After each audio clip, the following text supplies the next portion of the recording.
In this age of new normal, online is not your only option.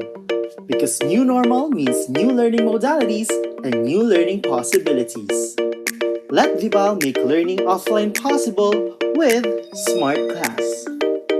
Smart Class contains pre-made daily modules sequenced according to DepEd's budgeted teaching and learning calendar. Each module has a specific lesson duration and has day markers to guide parents and teachers in the asynchronous learning of learners. Inside the modules available in Smart Class, you will find the following elements.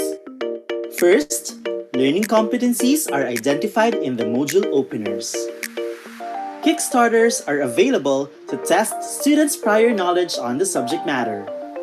This set of activities, found at the beginning of each lesson, may also serve as motivational activities. Parents of preschool to grade 2 students will also find notes to parents which contain tips and pointers on how they can guide their child while learning at home. Redefine your students' learning experience with the integration of augmented reality technology into images and illustrations available in Smart Class, making learning more interactive and exciting. At the end of each module, Long Quiz is also available to assess students' understanding of the lesson. Smart Class also features Wrap Up, a lesson ender activity that applies the constructivism theory of learning. In Wrap Up, students are expected to summarize the lesson on their own using a graphic organizer. You may also evaluate the quality of your students' learning by letting them practice their learning in real life through GRASP's formatted performance tasks. The content of Smart Class is designed for the entire academic year, and it is available for 5 major subjects, all aligned with DepEd's K-12 curriculum and covers the most essential learning competencies prescribed by DepEd.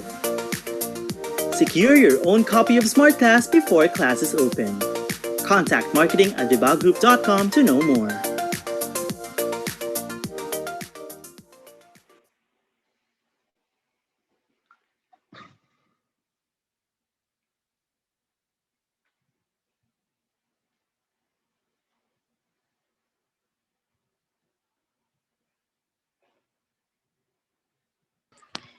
Good day, Kabibal, and welcome to our Managing Learning at Home webinar series.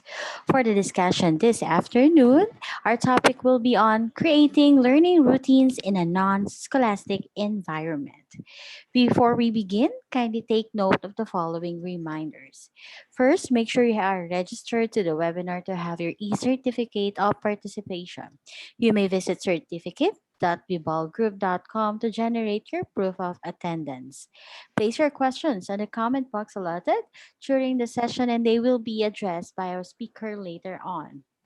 Share the video using hashtag LearnAs1PH as our official hashtag to our Bibal webinars. Experience learning, Kabibal. And now to proceed with our webinar this afternoon, it is my pleasure to introduce to you our distinguished speaker for today. Dr. Samuel Adrao Sumawang is a graduate of Bachelor of Science in Chemistry at Centro Escolar University with honors and recipient of Leadership Award. He is also a graduate of Master of Education, major in Christian Education at Asian Theological Seminary with honors and recipient of Christian Education Award in 2014. He finished his academic requirements for a Master's of Education, major in chemistry at De La Salle University. He is a graduate of Doctor of Ministry, major in Christian Education at the Open Seminary. He is also a candidate for graduation for his PhD, major in Educational Management at University of Perpetual Health System, Delta.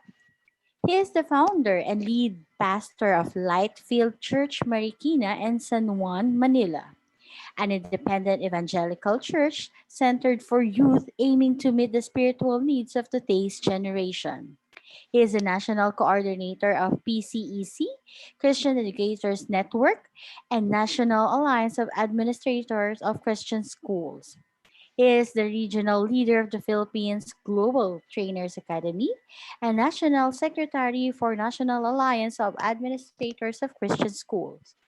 He was a former student service head at the Muscula International School, IB Word School, and principal of Remnant International School, and a teacher at Obi Montessori College, Green Hills, San Beda College, and Don Bosco Technical College. Currently, he works as a freelance academic consultant to a number of private schools in NCR, Calabarzon, and Bulacan. He has been a motivational, inspirational speaker and a resource speaker for different areas related to Christian parenting, school and church leadership, pastoral care, values education, Christian education, science education, teacher education, and spiritual intelligence in different institutions. But most importantly, he is married to Lynn Sumawang and they are blessed with two equally beautiful daughters, Abigail Nathalie and Amara Nicole. Ladies and gentlemen, please welcome Dr. Samuel Adrao Sumawang. Hi. Okay. Good afternoon, everyone. Thank you, Michelle and Sandy. Um, well, I'm really happy to be here sharing with you with this very interesting topic for today. Okay. Actually, since we have different audience for this afternoon, we have teachers, we have parents, we have guardians, okay, and administrators of our different schools. I'd like to uh, make sure that this webinar would really be very very useful for all of you. Yeah, so yung mga teachers and advisors especially kung maghahanap ng mga parents ng ideas para magkaroon sila ng idea on how they would be converting their own homes into a learning environment, no, conducive for learning this pandemic, lalo na we're going to use a remote learning modality. So this will be your ideas. For the parents naman, I hope that all the things that you're gonna learn will be applied on your own homes, no? So yeah, so I'm Dr. Sam, and I'm very glad to open this uh, webinar to all of you. Okay, let me share my screen. Okay, so let me begin with our topic for this afternoon. So it's entitled Creating Learning Routines in a Non-Scholastic Environment. Okay. Uh, I'd like to ask everyone,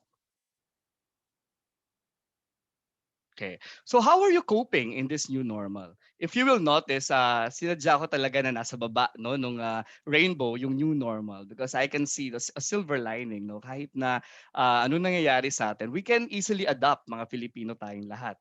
Okay? Um, Before the pandemic starts, all we know is that there is only one, no, the modality na kung saan ang mga anak natin ay mag-aaral, no, at gamit natin ang face-to-face learning. But because of the pandemic, we were forced to do another modality, no. That's why we are welcomed, no, with the new one, which is called the remote learning. Ayan, kumakaway-kaway pa. Okay. So, actually, with this topic, pwede naman kayong maghanap na lang sa Google. I-Google ninyo kung ano itsura ng room na pwedeng magamit para sa inyong mga anak para magkaroon ng conducive environment for learning. You can have actually like this kind of schedules, no? Oh, balikan ko lang 'yon. So pwede kayong kumuha ng mga gantong klase ng schedule. 'Yan. So naka-ready na, tama? Tapos pwede rin naman kayong humanap ng mga features na pwede niyong ilagay like this. It's really nice, right? Oh, ito may pabanderitas pa 'to. Okay? So look at that. So you can freely do that. But the question is, uh, ito bang mga dinedesign natin na mga para sa mga kwarto ng mga anak natin o kaya anywhere in the house na magiging classroom, no, pansamantala for this school year ng inyong mga anak, dapat ba meron ba tayong dapat na iniisip na mga dapat na i-decorate o kahit ano lang ilagay natin diyan?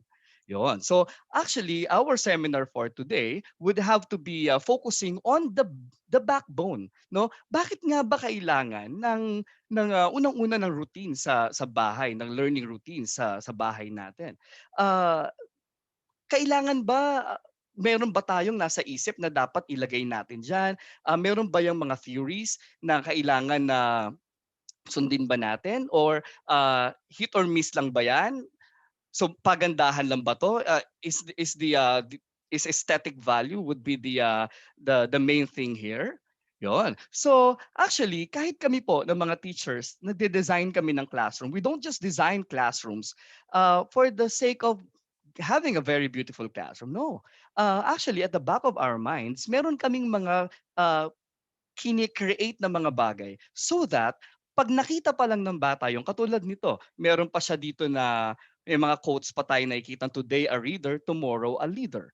Yun, so what does it mean? Ano ba yung natututunan ba to ng bata? Yun. So lahat ng mga bagay na to are really important for you to create your own personalized learning routines at home. Okay, so our first stop would be on defining what routine is, and followed by, we're going to answer the question, why do we need to establish routines at home? And then we'll move forward to the reasons why learning routine is important for your child. Okay? And then after that, we're going to discuss about what to keep in mind when establishing learning routines at home. Then followed by an example that I would give you, because as I have mentioned, or as Michelle have mentioned, I'm actually a consultant, a freelance consultant to different schools. Right now, we have started schooling in School of Everlasting Pearl Incorporated as their online distance learning coordinator. We have started in June 22 for our enrichment program. We tried our learning continuity plan executed so that we would know kung effective ba at kung paano kami mas makakapag-serve ng gusto sa mga estudyante namin. So ganun din yung ginagawa ko doon sa mga ibang schools where I am a consultant. Yeah. Okay. So shall we begin? So this is the journey that we're going to go through, and I hope that all of you will have to learn so much from this. Let's begin with the definition of terms. When we talk about routine, parents and the teachers, these are the sequence of actions. Ang pinaka-importanting words dito, regularly and fixed. So ibig sabihin, hindi siya pwedeng mabago. But okay, so don't get me wrong on this. We have to be still spontaneous. It's just that for a regular day, ito yung mga dapat nating sinusunod. Okay? Para matawag mo talaga routine siya kasi may effect siya sa brain natin. Okay? Next, it has to be performed on a regular procedure. Yon, for special reason. What is it? Learning. For this afternoon, it's learning. Okay. So, next one. Why do we need to establish routines at home? Ano may importansya ba 'yon? I have two. Number one, well, are you familiar with the Seven Habits of Effective People, Highly Effective People by Stephen Covey? So, sabi dito, when we establish routines, we begin with the end in mind. So, kaya tayo nagkakaroon ng ganitong klase ng pag-i-implement sa tahanan natin. For one reason yan eh. Gusto natin kasi masigurado that our child will really reach their destiny, no? Which is whatever goal he has or she has for her life or for his life. Now, pero hangga't nandito tayo, tuwang-tuwa ako dito sa kasabihan na to, ano, na watch your thoughts because they would be your words, and watch your words because they would be your actions. And then followed by these actions that would be frequently done would be your habits. And after being habits, they become your character. They define who you are. And after that, because of that character formed in you, that would be your destiny. Okay, so bakit the end in mind? Kasi kaya tayo gumagawa ng ganito mga parents and teachers because all we want is that there would be a bright future for our student, for our children. Kaya lang, itong mga nandito mula sa thoughts hanggang actions, hanggat hindi pa siya deliberately ginagawa mo, nandun pa lang siya sa conscious effort. Ibig sabihin ng conscious effort, nalilimutan din ng brain yan. Kaya kailangan may tagapaalala. Okay? So now, kailangan ma-convert siya into habits. Okay? That's why we have to have routines. So the more repeatedly your child does an action, the more it gets physically wired in his or her brain. Hence, okay, every time your child acts in the same way, okay, uh, it is a specific neuronal pattern is stimulated and becomes strengthened in his or her brain. No, so nagwa-wire up siya doon. Kaya mas nagiging natural siya. So hindi na siya magiging effort. Lalagyan ng effort para gawin ng bata yun. Pagka mga a month or so, magiging naturally, ginagawa niya na yun. And it becomes a part of her life or his life. And then later on, magiging character niya na yon, ang pagiging masipag, ang pagbabasa, yan, things like that. Okay. Now, I would also like to emphasize this verse in the Bible, which says, "Train up a child in the way he should go, and when he is old, he will not depart from it." So everything that you input in your routines will have to be sticking in the mind and wiring up there. No, the synapses will have to be happening more and more hanggang sa mas lalo silang maging intact. Yan, at matututunan niya ng mga anak natin. So that's why it's really important. Ang pangalawa is this. All families need some type of routine established to establish normalcy in getting things done in the new landscape of education. And we are all experimenting on this. Okay? So, na-stress si parents, kailangan hindi maramdaman ng bata na stressed din si parent, right? So, children usually fear the unknown. Yeah, that's a reality. Okay, so whether it's a strange food on their plate or a big life change like moving to a different house, gaining a new sibling, or attending class through remote learning, this will definitely have stress in your children, right? So, para mais Ang mga bagay na to, we need routines. Okay? This is to ease and to comfort your child.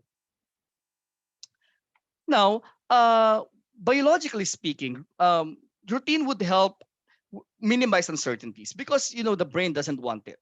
Okay, they don't like uncertainty because uncertainty engages in the fight, flight, freeze, appease part of your brains in the actually in the amygdala, no, which can stifle clear thinking. So mahihinder yung pag-learn ng bata kasi uh, parang nakakaramdam siya lagi ng strange. Kailangan maging okay siya dun sa remote learning which is about to be experienced and for some are being experienced right now. So hindi pa naman huli ang lahat because we have just begun with the school year. So kaya-kaya pa nating iayos yan. So uh, to give you more insight about this. So let's proceed to the 5 reasons why learning routine is important for your child. So aside from na gusto mo na magkaroon siya ng future, yan. So mag-motivate na akong gumawa no ng bagay na to. Pangalawa, makaka-ease pala siya ng stress ng anak mo. Kaya it would be a smooth sailing school year for your child.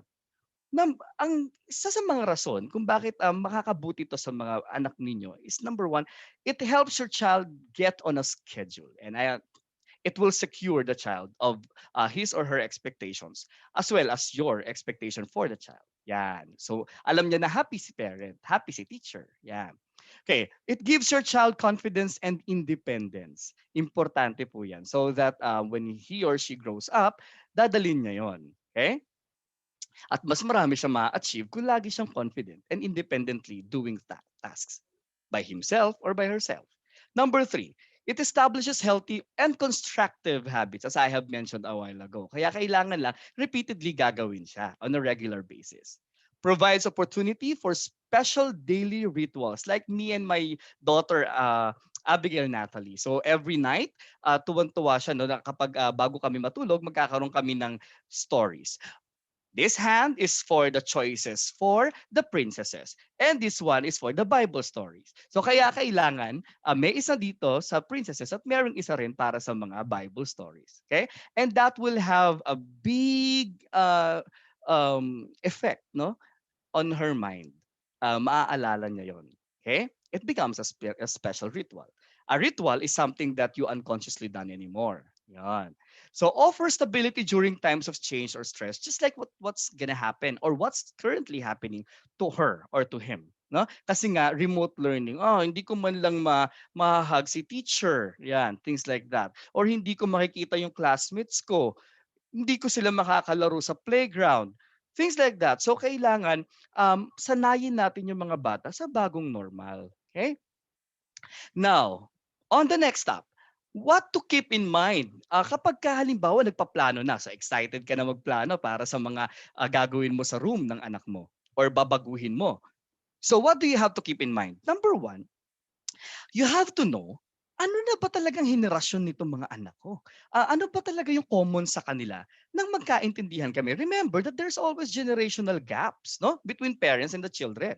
So I'd like you to know that it could be that your child is in the alpha already, alpha generation, as coined by Mark Crindle in 2010, kasabayan ng pag-launch ng iPad, ano?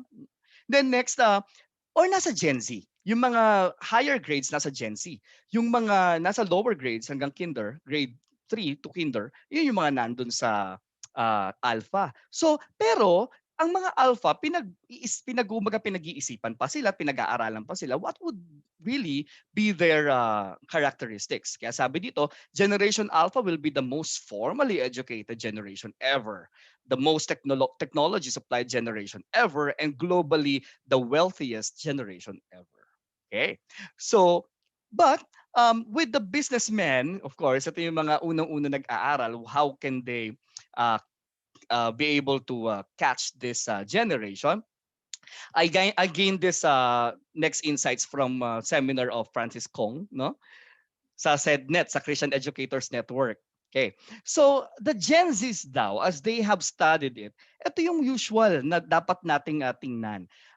Dahil tayo ngayon ay collaboratively working with the teachers, And the teachers are collaboratively working with the parents. So, ito yung mga observable. Lalo na kaharap na nila yung internet ngayon. Okay? So, parents, let's bear in mind that our children have actually the tendency to become aggressive rather than uh, assertive. Pag sinabi nating aggressive, ito yung tipo na kapag nagtanong sila, parang walang halos respect ba? Okay? Pero yung yung assertive kasi, yung tipo na nagsasalita lang sila o nag-i-inquire lang sila because they just really want to know something. Yon. So, kailangan maging patient tayo sa kanila and kailangan let's just welcome when they ask us questions. So, maghanda na tayo kasi madami pa yan. And this is connected to the next one. Oh, ang dami-dami nilang gustong sabihin at patunayan, pero napaka-impatient naman. 'Di ba napansin niyo ba 'yon? So kailangan mag-ready tayo ng something that would inspire them on the wall of your house na baka kapag-remind sa kanila they have to be patient, no? Then also, what would help in your learning is that alam nyo kailangan mas ano tayo, mas caring tayo sa kanila. Because this is called the strawberry generation. Yun ba ang strawberry kahit na galing sa Baguio tapos bumili ka ang ganda-ganda, pagdating mo sa Maynila, wala na. Kumbaga parang nasira na din yung mga surface niya. So that's actually what's happening in the generation right now, no? Paano pa kaya yung generation alpha? So they have a high level of anxiety. That's why we pastors also would really have to learn more about counseling, no? So para at least kahit pa paano makakatulong kami sa mga homes. Lalo na ngayon, walang masyadong socialization, no? Physical socialization. Okay. So bear in mind that your touch would really be helpful for your children. Okay. Um, you also have to schedule kahit na Zoom lang yan, kahit na kung ano man platform ang pwede niyong gamitin para they can meet with their friends and also relatives, no? Kahit sa abroad o kaya dito because they really love diversity. Okay? Diversity of things that they're doing, diversity of characters and everything. So gusto nila pabago-bago. Okay? So, ibig sabihin, pwede ka namang maglagay sa wall mo o kaya ng decorations na, o katulad, halimbawa, itong background ko, no? Sa teacher, pwede kang pabago-bago ng background na related yon dun sa topic mo para they would also be excited. Ano na kayong background bukas ni teacher? Yeah. Di ba? Because they really love that. Tapos, pansin nyo ba? Ang mga anak natin, napakadaming pinaglalaban sa buhay. Ano? Parang they are natural social activists. But of course, we can make it uh, become positive, no? Like for instance, itong mga batang to, start the fight against plastic today. So, alam nyo, in the midst of the pandemic, hindi natin maiaalis na itong mga plastics ay problema pa rin natin hanggang ngayon. Natatabunan lang siya ng konti. We can allow them during their creativity time na gumawa ng sarili nilang poster slogan. Yan. Things like that, parents. You can do that, no, as part of their learning routines. Okay. And then, napapansin nyo ba na minsan, parang ang hirap-hirap maimpluwensyahan sila ng mga kuya nila. At minsan din, hirap din ng mga teachers ng mga millennials, no? Because they actually look down on the millennials. Paano naman kasi yung kuya nila minsan yan yung tito nila, yan yung mga ka-ML nila. Things like that. So parang nababawasan tuloy yung credibility nila. So tip lang din yan sa mga teachers, hindi masyadong hindi ako masyadong okay na kalaro mo yung bata sa ML, ganyan na parang ay kasi okay kami, no? O kaya sa Facebook masyado kayo kaya sa Twitter masyado kayong close na close. There would always be a boundary. Okay? So dapat ikaw, you are an adult friend as a teacher. Huwag mong tatanggalin yung adult. Hindi pwedeng friend lang. Marami na sila nun. So kaya kailangan may influencer na positive. Whether you are a millennial or Gen X like me. Okay? Next one. Did you know parents that based on the research, they actually love to read? Ang gusto nila hardbound kasi masyado na silang sa mga amoy ng radiation, no, sa mga gadgets nila. So, what do you need to do now? Kailangan i-provide mo sila, pa-introduce mo lang. Ito anak yung dati naming mga encyclopedia. Malay mo, they would be able to browse a little, no? Medyo nahihirapan, di katulad sa Google, isang ano mo lang andun na. Tayo, ang hirap pa, letter E, tapos E. E-R-E-B. Mga ganun. So may mga ganun pa tayong paghihirap before. Malay mo, matuwa rin sila. Kasi they like the smell. No? It's kind of strange for them. Next one. Karugtong nun, kaya napansin nyo ba na napaka-inquisitive ng mga anak natin? But that's actually the beauty of this generation. Maraming tanong. Lalo na kapag yung mga fundamental questions of life, maganda yan. They love philosophy. Yan. They love thinking. And therefore, wag natin teachers, wag natin silang punuin ng mga tanong na what and when. Okay? Punuin natin sila ng mga HOTS na questions. Parents, pag sinabi nating HOTS, these are higher order thinking skills na mga questions. Ibig sabihin, pinag-a-analyze natin sila, pinag-create natin sila, pinag-evaluate natin sila, things like that. Because they love to think rather than memorize. Napakahirap magpa-memorize sa henerasyong to. Tama ba ako? Okay. But there's also a downside of this generation. Kapag hindi natin sila talagang patuloy na ginabayan, maaaring lumaki silang atheists. Because nga, hindi natin na-explain ng maayos na merong palang kahalagahan ang pagsisimba. Ngayon kaya tanungin nga natin ang mga estudyante at mga anak natin, kumusta kaya sila na hindi na nagsisimba? Apektado ba sila? So yung mga ganyan ba? Kasi isa yan sa mga gusto sa atin ng DepEd, na lumaki sila na may takot sa Diyos, maka-Diyos, di ba? Makatao, makabayan, di ba? Makabansa. So kailangan wag nating kakalimutan na laging merong bagay na nandiyan, ng mga verses na nakalagay dun sa hagdanan natin. Halimbawa, papababa na sila. Tapos habang kumakain sila, kami dito meron kaming 10 commandments habang kumakain. Then si Mommy, lagi sinasabi ng wife ko, thou shall not. Yon. So kumbaga, at least doon na-embed sa kanila, ay meron palang Panginoon.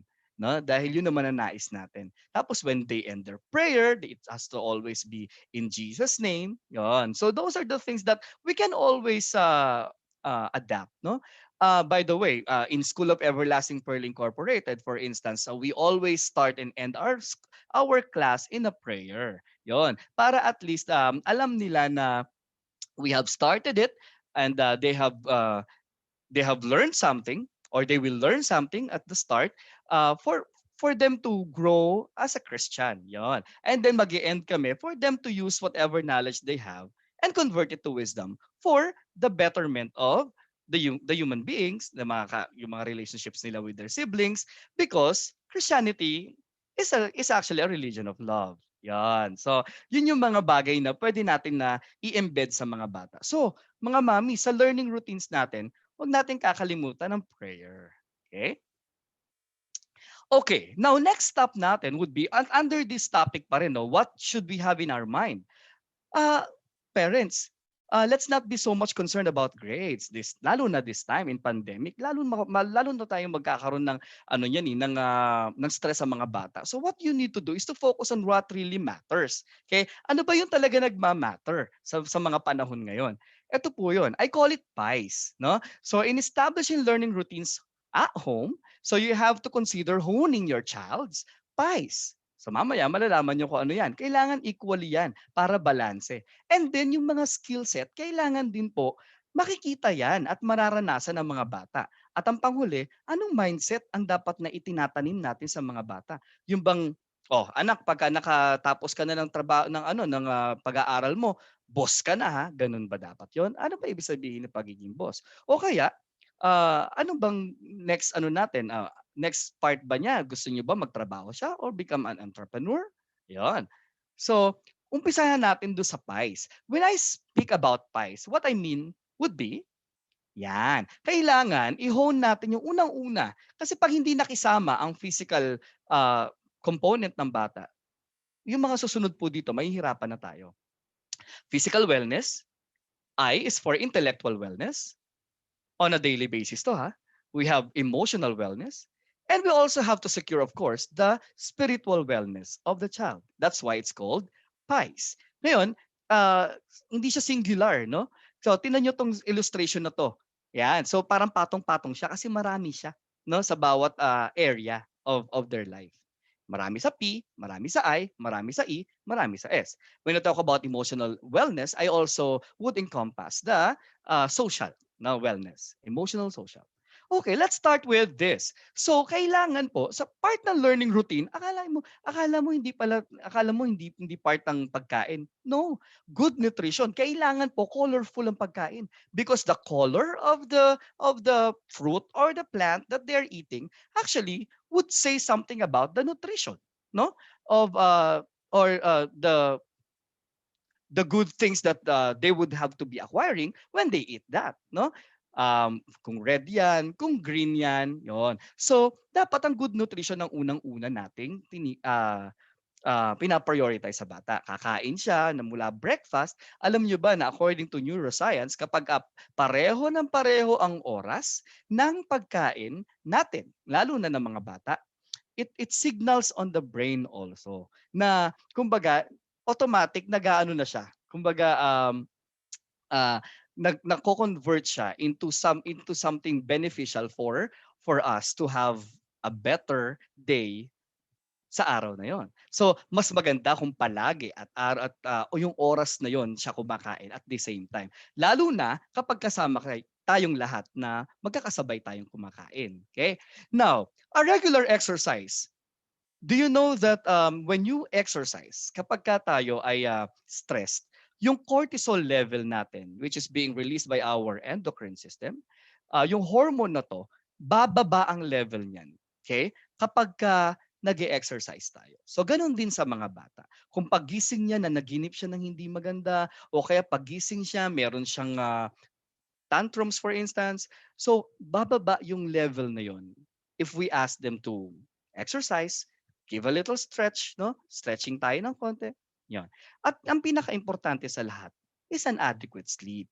Kasi kapag hindi natutulog, hindi nakakapag regenerate yung ating mga cells. Kailangan nating ma-rest yung cells natin at lahat ng mga na-damage, mapalitan siya. Okay? At maging magana uli siya kinabukasan. So it has to rest. Okay, so nutrition, regular exercise, and adequate sleep. So these healthy habits promote optimal learning. So I would repeat that, optimal learning. That is actually what we are supposed to gain this school year. Okay? Now, let's talk about the brain. So, paano ngayon yung learning routines natin makakatulong sa pag-develop ng brain? So, ito mismo, ihimay-himayin natin yan, no? Yung different areas of the brain. Okay, like for instance, if you want to develop the language, no? Ngayon, si 0 to 6, so birth to 6 years old. So, ibig sabihin, hanggang grade 1 yan. So, parents, paano nyo, kami kasi noon, we sing in the class, we have storytelling, things like that. Now, kayo gagawin nyo rin 'yon sa bahay. So, halimbawa yung mga songs like Beautiful, Beautiful, Jesus is beautiful, Jesus makes beautiful things of my life, carefully touching me, causing my eyes to see. Jesus makes beautiful things of my life. Dati, kami lang ang kumakanta niyan. Ngayon, pag-aaralan niyo na din yan. And that would be part of your routine so that their language will have to be developed. And that parietal part of the brain, parietal lobe, would have to be developed. Yan. Tapos, yung touch din importante. Kaso ang problema, hindi na namin kayang mayakap yung mga bata kapag sila umiiyak. So who's gonna do that? So parents, akalain niyo po, part po yan ng learning routine that they have to feel, lalo na kung manggagaling sa inyo. Kasi kami naman second parents lang kami, pero kayo pa rin po yung tunay na mga magulang. Okay? So maraming mga bagay ang pwede niyo maituro sa mga anak ninyo. Okay? Now next, let's move to the frontal lobe. No? If you want to develop the concrete thinking, yung mga asynchronous learning modalities perhaps na i-implement sa school ninyo. So, you have to assist your child on that, no? Have them sort, categorize objects para meron siyang mga enrichment activities at home. Yan. You also encourage them problem solving. Then alam nyo, it's all right to feel a little frustrated sometimes. Basta nandyan kayo para on top of the show, tap nyo lang yung shoulder ng bata, tapos nandyan kayo sa pagsosolve ng problema. Okay. And then yung prefrontal cortex naman, well, hanggang senior high school to, parents and teachers. So ibig sabihin, just give them questions about hats, no? para mas ma-develop sa kanila yung mga bagay na yan. So, pwede kayong maglagay ng mga images diyan sa background nyo, no, ng kung saan nandoon yung mga bata para mas makita nila abstract ganyan. Pwede niyo bago-baguhin. Okay. Next one. Emotion influences the ability to learn. Kaya kailangan parents, hindi sila stressed at hindi sila anxious. Otherwise, it blocks the access to HOTS, no, or higher processing and stops forming new connections in the brain, yung neurons natin. Hindi na siya matututo. What they love is novelty. Wow, may bago, mami ah. Things like that. Well, may bago teacher. So I want you to know that emotions affect how and what children would learn. Okay? So next on the pies would be,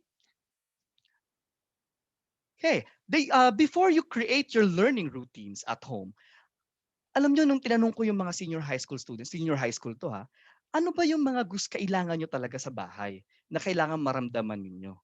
So, kaya nga sabi ko kanina, madali naman po na mag-adapt ng kung anong magandang design o kaya schedule. Kaya lang parents, just like us teachers, no? Ah, hindi naman tayo pakikinggan ng todo ng bata unless they know that we really care. And paano natin yun mapaparamdam sa kanila? Kailangan ramdam na ramdam nila na merong pagmamahalan sa bahay. Unahin natin to. Pag-iintindihan, naiintindihan natin yung growth changes na pinagdadaanan ng bata. We guide them carefully. We support them. No? We support them. Lalo na ngayong nag-aaral sila. Alam nyo yung pagbili nyo lang po ng laptop sa mga anak ninyo o kaya tablet, na naging busy kayo para pag-isipan kung anong ibibigay nyo sa mga anak ninyo, yung mga teachers na nagpapakapuyat para dyan sa mga modules at saka sa mga PowerPoint presentation, asynchronous at saka pagre-ready sa synchronous learning modalities, teachers. Magandang ano yan, masarap yan pakinggan sa tenga ng bata at pumapasok hanggang puso, no, ng bata. And I'd like to reiterate that kahit ilang taon na sila, students and children, they need to be valued in your homes. And then, kapag secured na sila sa mga bagay na to, then you can plan for your learning routines. Okay, next one, on the letter S, no? Ito na S na tayo. Yung isa, iyon, so pies, binubuo na natin. Enhance their spiritual intelligence. According to Dana Zohar and Ian Marshall, the intelligence with which we access our deepest meanings, purposes, and highest motivations, that is actually SQ. Ito talaga, actually, I'm actually an advocate of SQ.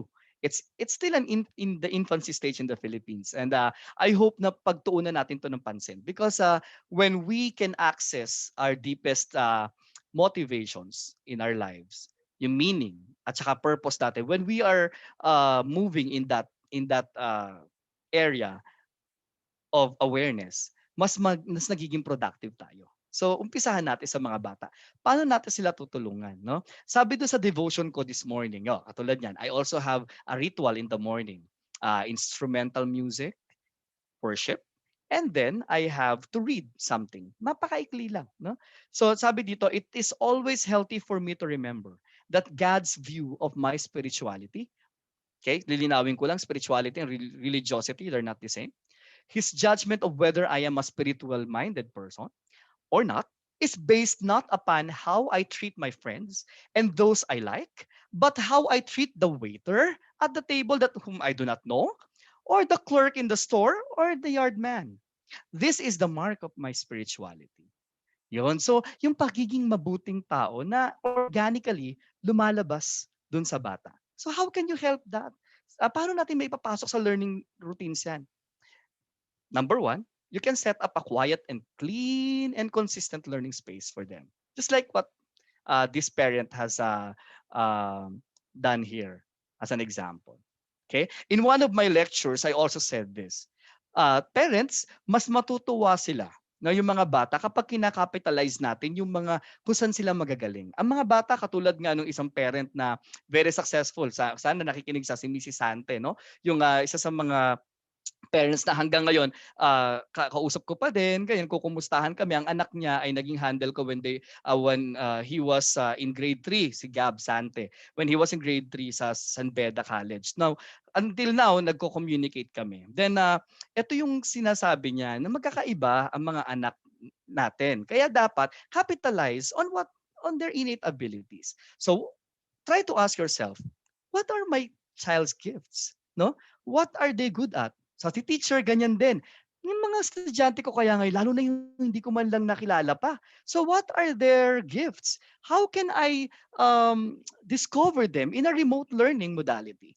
Things like that. So teachers, hamon yan sa inyo para mas lalo silang ganahan sa pag-aaral. Okay. Now, another thing that you have to put in mind is that don't be concerned much on the grades. Tingnan natin yung skill set. Teachers, dito lagi natin kaya nga gumagamit tayo ngayon ng MELC, no, yung most essential learning competencies. Kailangan niya kasi those are the hard skills. So parents, kapag tinulungan niyo sila sa quiz ng mga bata, sa pagpili ng magandang school, yan, para sa kanila, that is actually honing their hard skills and you're good at that. Very good yan, parents. Pero as equally important as that is also the soft skills, parents. Kailangan nahuhone din to. So tara pag-aralan natin ano ba yung mga yan. So kailangan may balance dyan sa dalawang yan. Because both are needed for your child to succeed in their life. So hard skills, ito yung mga pang-resume. Okay? Kaya dapat ito yung mga after years from now, they have their educational attainment hanggang postgraduate, their honors received, analytical ability acquired through the years, and their experiences as well as their trainings. Yan. So those are the hard skills. These are needed for them to have a job, to become an entrepreneur someday. So kailangan nila yan. Pero meron din sila isa pang kailangan kasi pag hindi natin na-guide ang mga bata towards people skills na dito alam ko napakagaling ng parents dito. So kailangan parents, meron din silang certificate dito. Pero to, ikaw mismo ang makakapag bigay ng assessment dito. Like halimbawa, leadership skills. Kailangan natututo sila sa bahay. So gawin natin part 'yan no ng ating learning routine. Humility. Alam nyo kapag ang isang tao nawala na yung pagiging mababang loob, ay nako, mahirap na po yan magtuloy-tuloy sa pagiging successful sa buhay. Also, resilience. Nako, napakadaming hindi resilient ngayon. Konting dagok lang ng buhay, parang give up na. So, kailangan natin silang isali. Itong mga values na to, they have to be value-led people. Integrity, kahit walang nakatingin, gagawa na mabuti. Ability to work with a team, hindi yung siya lang lagi. Okay? Kailangan magaling siya dyan. Innovative mind. Hindi yung susunod lang sa flow. Okay? Creativity. So, meron siya sariling diskarte. Enthusiastic or passionate attitude. Yung tipo na kapag, Mami, katulad ng pamangkin ko dito, no, si Angie, kapag kaya na umagang-umaga, magugulat na hindi mo kailangan gisingin. Grade 6 na siya. Ha? Hindi mo kailangan gisingin. Talaga maliligo. And then very enthusiastic and passionate to have her online class. Kaya sabi ko nga sa anak ko, gayahin mo si ate. And nangyayari naman. No? So, kailangan natin silang ipipraise because of that attitude. So, hindi puro lang nakakuha ng 10 over 10, perfect sa ganitong oral exams. No, parents, kailangan, and teachers, kailangan purihin din natin sila sa magagandang attitudes nila. And of course, their entrepreneurial skills. Kailangan marunong sila na, di ba, katulad nga, usong-usong online selling. Kung if you are a parent, di gawin mo siyang model, o kaya turuan mo din siya. I'm sure that she'll be happy to help you. Okay?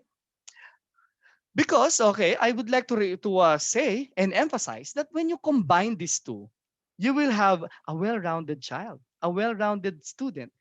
Ayaw mo ba ng ganon? So ako, tawag dito, successful ako pag nararamdaman ko na ganyan ang mga estudyante ko. I think one of our teachers in Remnant International Christian School is listening, Teacher Jem San Jose.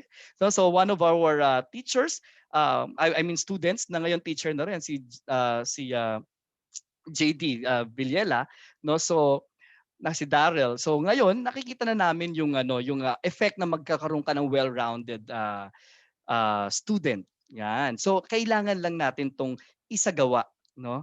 Mag-uumpisa sa routine hanggang sa magiging innate na sa kanya yan. Next one, ano ba yung mindset na kailangan natin parents na i-instill sa mga bata? Alam nyo kasi minsan para ito katulad nito, alam mo in Harvard study, no, they have found out this is still ongoing study.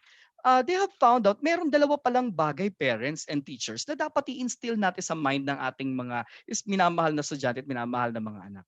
Number one, nabanggit ko na kanina. Kaya i-emphasize ko lang ng todo, there must be love. Yan, love daw ang una. So hindi yung mga karangyaan, no? Yung mga millennial parents saka Gen X parents na gaya ko, parang gusto nating ibigay lahat ng karangyaan sa mga anak natin. But actually, of course, they will benefit from those things. But they would not secure us na mapaglaki nila, magiging successful sila, teachers and parents. Kailangan unang-unang pagmamahal. At ito na agulat, yung ibang parents, ini-spare nila yung mga anak nila dito, but you're wrong. Kailangan turuan natin sila maging responsable sa pamamagitan ng pagtuturo sa kanilang life skills sa bahay, mga gawaing bahay. Pag tinuruan natin ng dalawang bagay na to ang bata, definitely they will become successful in life.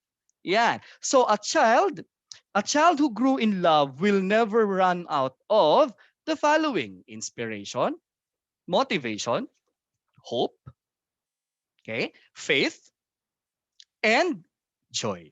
So, are you still going to worry kung madidepress ang anak mo?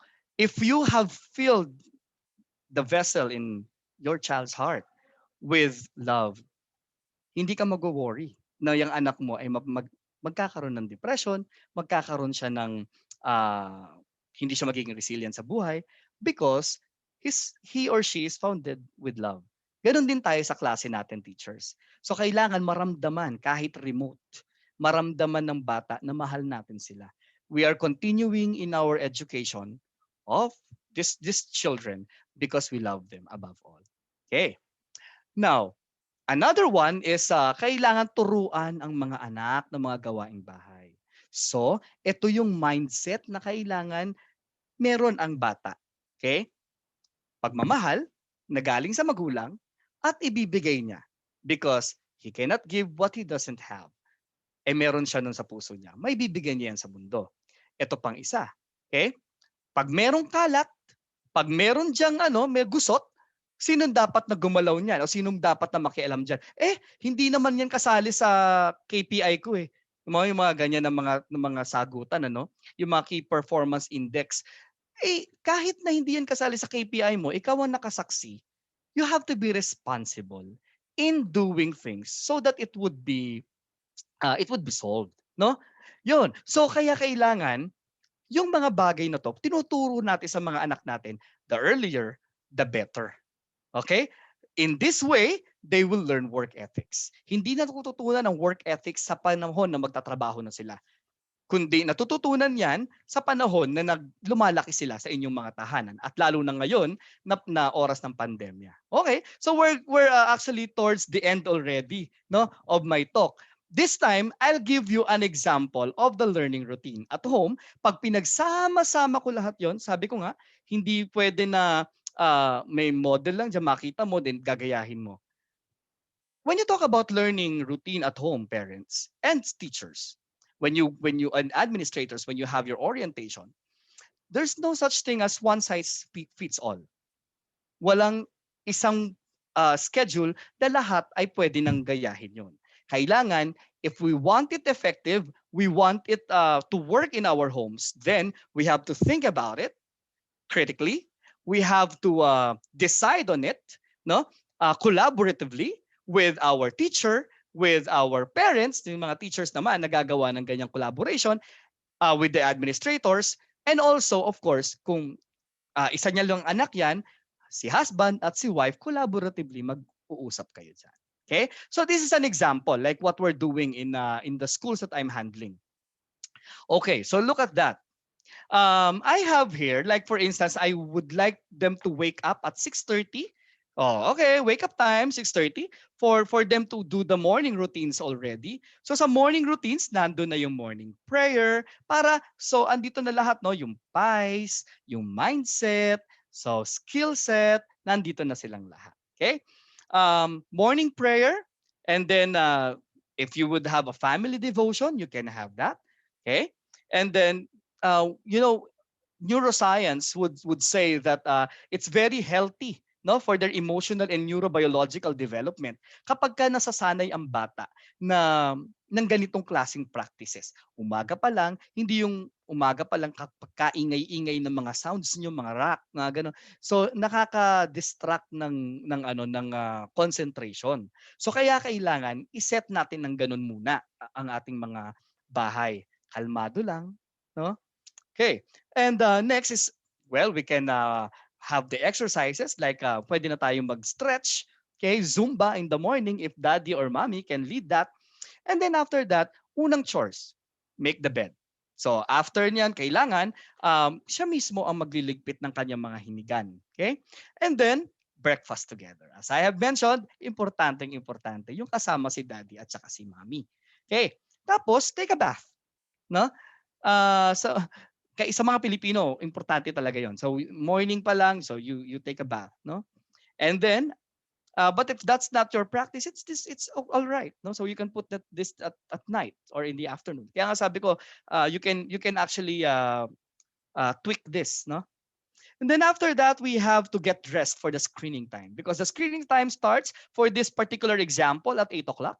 So usually 40 minutes, no? Ang kanilang meetings. So may ganyan. So 8 to 8:40, then break time. Sa break time, mami, pwede na po kayong ganun pa rin. I-prepare nyo pa rin yung kanilang lunch o kaya yung kanilang snacks para maramdaman pa rin nila na this is actually schooling time, learning time. And then, the synchronous online distance learning continues, and another one for sessions 2 and 3. And then, after these classes, pwede nyo na siyang i-introduce to another chores at home. The life skills. Pwede siya magluto, pwede kayong mag-bake. So, mami, napakadami mong oras, no? Para mag-prepare. Habang nagkaklase yung bata, ikaw naman, nagpe-prepare ka din ng ng mga bagay na pwede mo nang ituro sa kanya para siya excited din. Oh, mommy, ano pong gagawin natin ngayon? Pwede mo siyang gawing exciting because as I have mentioned, the brain loves novelty. So pagpabago-bago at nasa-surprise siya, pwede mo rin gawin niya. Or pwede rin kasi yung planned na. No, pag gising pa lang niya, okay, nakita niya na agad that these are the things that you're going to do for the whole day. Okay. Tapos, and then after that, you would have to have the lunch together. And then, like halimbawa si Amara ko yung aking bunso. So tuwan-tuwa ako sa kanya dahil kapag katapos ng lunch, so yun na yung time namin para mag-nap time. Pati si Natalie ko. So that's what we do. So alam nila yon, like after lunch, nap time naman. Okay. And then siesta time at 2 to 2:30. So you can also cook, no? Prepare it already for the kids. And then kasi maggagawa na sila ng assignment nila or asynchronous activity nila from 2:30 to 4 p.m. Okay, in one of my schools like in St. John Mary Vianney Academy, so what we do naman there is may consultation naman in the afternoon. Yon. So may mga ganong klase ng variation. So you can email the teacher yon once natapos na siya sa assignment niya or while doing the assignment. Okay. And then, reading and creativity time. Dito, teachers, pwede nyo turuan sila parents. Ano kaya yung magandang basahin nila? Pwede kayong mag-download ng books, no? Or pwede rin kayong bumili mismo dito sa Vibal ng mga mga gamit nila dito for kids. Napakadaming equipment that are ready, no? For you to purchase and for you to utilize at home. Okay? Then creativity time. So what they can paint, yan, no? So whatever it is that you are good at, mommy, yun ang maganda ron. You can also teach it to your child. Okay, si teacher din, pwedeng turuan naman si mommy kung ano yung mga ideas na meron siya na gagawin sa bahay. And then, personal management time is next. So, hayaan natin siya sarili niya kung paano siya maglilinis and getting ready for the dinner. And I hope also that the dinner would be together with the family. As I have mentioned, importante po talaga na nararamdaman ng mga bata na mahal sila sa bahay. Okay. And then after that, as I have mentioned, this is a very beautiful ritual between me and my daughter. And my whole family actually, because my wife and also my bunso is there. Even Ate Angie is there. Okay, so nasa kwarto then listening to the kwento of daddy. Okay, so paulit-ulit, it doesn't matter because it sticks in the mind of the child and it contributes to the brain development of your child. And then evening devotion, if you have evening prayer, because whatever it is that you add, okay, ganito po yan. As I have learned no, from my graduate school teacher, Dr. Joanna Feliciano from Asian Theological Seminary, yung kay Eisner noon, na whatever is, alam niyo po, akala natin, ang tinuturo lang natin kung ano yung nandyan, ano, teachers and the parents. Halimbawa, nilagyan natin doon ng verse. So, ibig sabihin, tinuturo na natin na importante na magbasa ng Bible. Yon. Tapos importante mag-pray kasi nagpe-pray tayo. But uh, parents and teachers, whatever also is not included in the routines are also learned. Okay? What are absent? What are emphasized? Are learned. Halimbawa, in-skip nyo yung prayer for the night. Ibig sabihin, parang yun ang tinuruan yung bata na you can go away, okay? Or you can actually go and sleep without praying. So hindi masyadong priority pala yung spirituality. Ang priority lang pala yung assignment. So ibig sabihin, binigyan nyo ng pagkakataon, mag-isip yung bata na this one is actually greater than the other components of the pies. Yon. Kaya kailangan po na alam natin ang gagawin natin diskarte. No? So kailangan alam natin na yung physical wellness, intellectual wellness, emotional wellness, and spiritual wellness must be actually embedded in our learning routines. Kaya kung hindi, may maiiwan po dun. Okay? At yun din ay natututunan ng bata. But sadly, in a negative way. So, how do you start your day after this? So, morning checks, you can ask your child, what are you learning today? Did you receive the syllabus or did you receive the learning guidelines for the week? Because I think Vsmart will have to remind, no? Kasi kami Vsmart kami, by the way, no? So we will be reminded we will be reminding our children and our parents of what to expect for the week. Yan. So, pwede na rin malaman ng bata yon, lalo na kung mga mas nasa pataas na na grades yan. So, what are your learning targets and goals? How will you be spending your time? And ang pinaka-importante, what support do you need, Iho? Yan. What do you need me for, particularly this day? Tapos, pagdating ng afternoon, bago siya mag-personal management time, pwede niyo mo siyang tanungin. Yung anak ko, pagka tatanungin ko, what did you learn today? Una sasabihin ko, did you enjoy your class today? Yes. What did you learn today? Nothing. Sabi ko, paano ko nag-enjoy kung nothing? Yun pala. Kailangan mo lang siyang anuhin. Nangungulit lang. So kailangan mo lang anuhin na i-rephrase yung question mo. Yan. So, what did you do? Okay, what did the teacher ask you to watch in the video? Things like that. Okay. So what was challenging during the day? Consider the things that went well today. Are there things that you really like today? Yan. So be creative in asking, no? Okay, next. Make learning fun. So pwede rin naman po kung medyo may kalakihan ng bahay ninyo at medyo mga grade 3, grade 4, grade 7, grade 8, things like that. Alam mo kung senior high school na yung bata, pwede rin naman siya na parang palipat-lipat. Para at least, pag philosophy class ko, ano ba grade 11, dito ako. Pagka 21st century class ko, dito ako. Okay? Pag science class ko, dito ako. Pwede ka rin mag-set up ng ganun. Kaya sabi ko po sa inyo, just be just make it personalized. Just be you.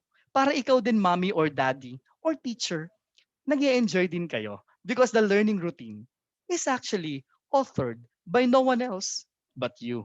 Okay? So yun po. And with my last slide po, I would like to say that my main point here is this. Be an agent of optimal learning. Maximize learning by creating not just kung anong makita nyo. No. By creating a holistic learning routine or holistic learning routines, no, at home that will be very useful for you and your children. Because with this, I would be very, very confident that you will have a very smooth sailing school year 2020-2021. Whether your school adapted synchronous, asynchronous modality, or online distance learning, modular, or whatever it is that they have set for you.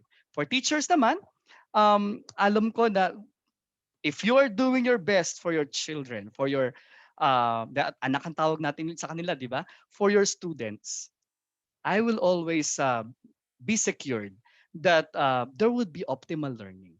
I'm also praying that, of course, sa paggawa natin ito ay bukasyon, hindi kayo magkakasakit, hindi kayo tatamaan ng COVID-19. Tayong lahat ng mga guro ah, ay nananalangin sa bawat isa. Okay? Na tayong lahat ay tulong-tulong na gumagawa ng bagay para sa ikabubuti ng mga bata, ng kabataan sa buong Pilipinas. At hindi tayo humihingi ng kahit ano kundi dasal lang din mula sa mga tao na nakikinig ngayon, no? Kundi man kayo guro. Sa mga pamilya naman, sa mga parents at mga daddies, you would always have the best contribution for the learning of your children. As long as you would have it taken to heart, no? Na kung ano yung dapat na gawin mo bilang magulang. Katuwang mo ang eskwelahan kung saan in-enroll mo yung iyong anak. So I hope that you learned something from today, and I'm praying that everyone would really be safe from COVID-19. God bless you. Thank you very much, Sir Mhm. Samuel. Now we will proceed po to the question and answer. Yes, Michelle. Yes, the first question po is from Miss Rachel Nakubuan.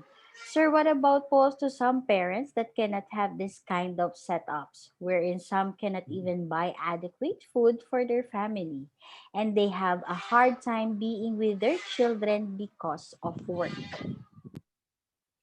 Okay, that's a very, very uh, good question, and at the same time, a tough one to answer. No, thank you for sharing that. Um, I know that there would be conditions like that right now. That's why ang huli ko nga sinabi is that our prayers are with you. Now, alam nyo, kaya nga kailangan lang natin dito is isa puso natin. Ano ba yung nais natin sa ating mga anak? Kung tayo ay nagiging busy, sabi ko nga hindi naman kailangan na bilan natin ng ganito, bilan natin ng ganun because actually, of course they would contribute. Magko-contribute ng konti. Pero hindi siya makaka-contribute na talagang 80% dahil sa mga binili natin sa mga bahay, sa mga bata no na para sa pantulong nila dito sa kanilang pag-aaral. Ang pinaka-importante is that they would feel secured, no? Na ikaw mismong parent gusto mong maitawid itong school year na to. Kaya alam ko kung nagtatanong ka sa akin ngayon dahil in-enroll mo yung bata because there are a lot of parents who opted not to enroll their children.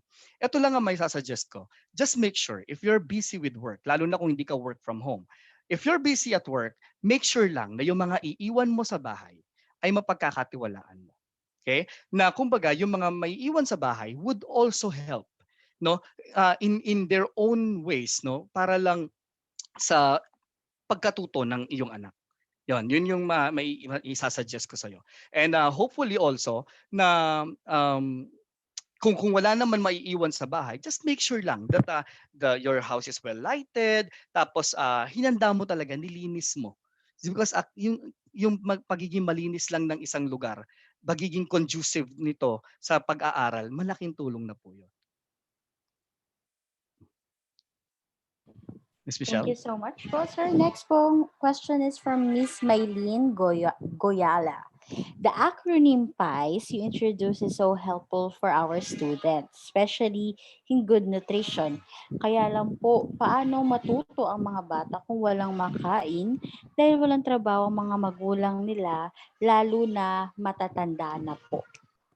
Mhm. Yun, so ganun din. So parang karugtong lang nung sa sinabi ko no. Kaya nga kailangan talaga magkakatuwang tayo dito. Kung napanood niyo yung ah, kagabi kay Sir Doy no na pati yung sa Vival din to kay Sir Dodoy no. Siya naman sila mismo nakikipagtulungan with LGU.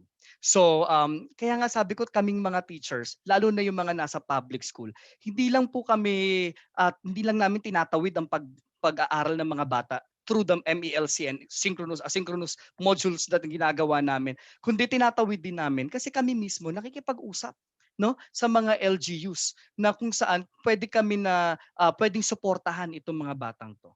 So, alam niyo po ang unang-una lang na punto is that turuan natin, no, na kumain. Kasi minsan kasi yung mga bata, oo, may tulong na naiaabot, hindi naman kaso kumakain ng gulay. So yun yung sinasabi ko doon. Now, it's also very possible that we partner with LGUs, we partner with different organizations right now who are really willing, no, for the nourishment of the children. So pwede tayong makipag-ugnayan sa mga pwede natin talagang malapitan. Of course, this is a case to case basis, but actually that thing could help. Thank you po, sir. Next question po is from Mr. ZK Olbinado. Sir, ano po kaya ang pwedeng may advice or suggest sa mga parents na ang bahay ay nasa malapit sa kalsada na may maraming pwedeng mga distraction sa pag-aaral ng mga bata? Thanks po. Mhm. Okay. Well, may mga pwede tayong mura na gamitin for soundproofing, no? Like for instance yung cloth na yung ating kurtina, for instance, palitan natin na mas makakapal. Pwede rin tayong gumamit ng mga egg trays, no, that we can just for this school year na pwede natin siya i-design doon para at least um, yung baga parang yung soundproofing ba nung bahay. So para mas makakatulong din siya sa pagbawas ng ingay. And also, if able naman yung parents, pwede rin kayong gumamit katulad nung ginagamit ko ngayon na meron siyang headset na meron siyang noise cancellation. That would really be helpful para hindi ang pag may noise cancellation kasi it's more of para doon sa mga kaklase, no, na hindi nila naririnig yung ingay nung kalsada. Ikaw naman, if you ako kasi I would always require sana na may headset yung bata pagka nagkaklase kasi na may microphone, ano, para at least mas concentrated yung bata dun sa lesson.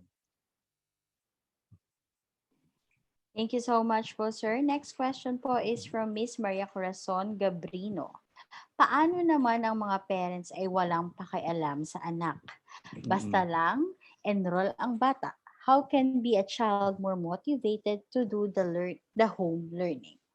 Okay. That's a very tough question again. Teachers, kayo ang kakausapin ko ngayon. In the absence, no, of this parents na hindi talaga minsan lalo na sa private school problema namin 'yan sa totoo lang. Kasi nga pagka nagbayad na sila parang kumbaga entitled na yung kanilang anak sa lahat ng kumbaga wala ng collaboration at all. Dito naman mas kailangan tayo teachers. So with all the social media and also different means kung paano natin mas makakausap yung bata, especially kung pa-develop pa lang yung kanilang brain, 'di ba? Dahil nasa grade 1 pa lang, grade 2 pa lang. So kung ano yung kaya natin na maiabot sa mga bata, um, pagmamahal, yung pagkalinga sa kanila, magagandang salita, yan, na maibabato natin sa bawat oras na maikling oras na makakasama kanila through remote learning, that would help already. Yun. So kasi we can only do that much because it's still their homes, no, na talagang dapat kakitaan ng ganun. You can also coordinate with your coordinators or principal para makausap yung parent. Uh, and then both of you will have to talk to the parent so that you would encourage the parent to collaborate with you. Thank you so much, sir. Last question po from Mr. Macario Abela. Ang mga magulang na hindi po marunong magsulat at magbasa, Mm. paano sila makakaturo sa kanilang anak? Ano po ang maaring gawin ng school head at ni teacher? Okay. Sige, that's a good question also. Um, Sabi ko nga, there are a lot of skills to be taught. Hindi lang yung hard skills. So, mga parents, ang pagtuturo ay hindi lang para sa matatalinong tao. Ang pagtuturo ay ginagawa para talagang may matutuhan ng maganda ang inyong mga anak. Yung life skills, importante yan. Magiging responsable ang mga bata dyan. Yung mga soft skills, integrity, pagpapakumbaba. Hindi kailangan marunong ka magbasa dyan. Hindi kailangan marunong ka magsulat. Ang kailangan mo lang, mahalin mo yung anak mo ng buong puso. So, dito kami na lang. Kumbaga mas magko-coordinate kami. Sabihin niyo lang ng tapat sa inyong mga principal at sa inyong mga teachers, lalo na sa mga advisors para kami mismo ang aabot sa inyo. Ang importante, nandun yung pagmamahal ninyo sa mga anak nyo. Mas marami pa po kayong maituturo kaysa sa maituturo namin. Thank you.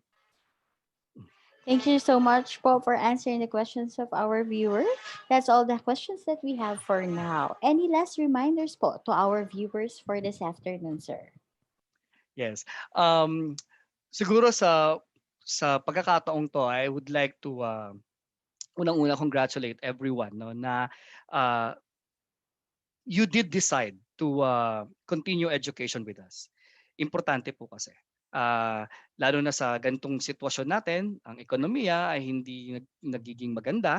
So we really need more educated individuals for our brighter future in the Philippines. So, ang sa akin lang kung ano po yung kaya natin, ibigay natin. Yung best effort natin, maging excited po tayo to collaborate with your teachers, yung mga teachers naman to collaborate with your parents, nang sa ganon, mai-deliver natin yung mga kaya nating ibigay sa mga bata this school year. The education that they deserve. Thank you. There we have it. In behalf of Ibal Group Incorporated, I would like to thank you, Sir Sam, for being our speaker for Welcome. this afternoon, for inspiring our viewers and giving an insightful learning session. It is truly an honor to have you with us today, sir. And to all Thank you our very much. Kabibal viewers, all thanks to you for your continuous patronage to our daily learning session. Muli maraming salamat po at magandang araw sa ating lahat. Stay safe, everyone. Goodbye.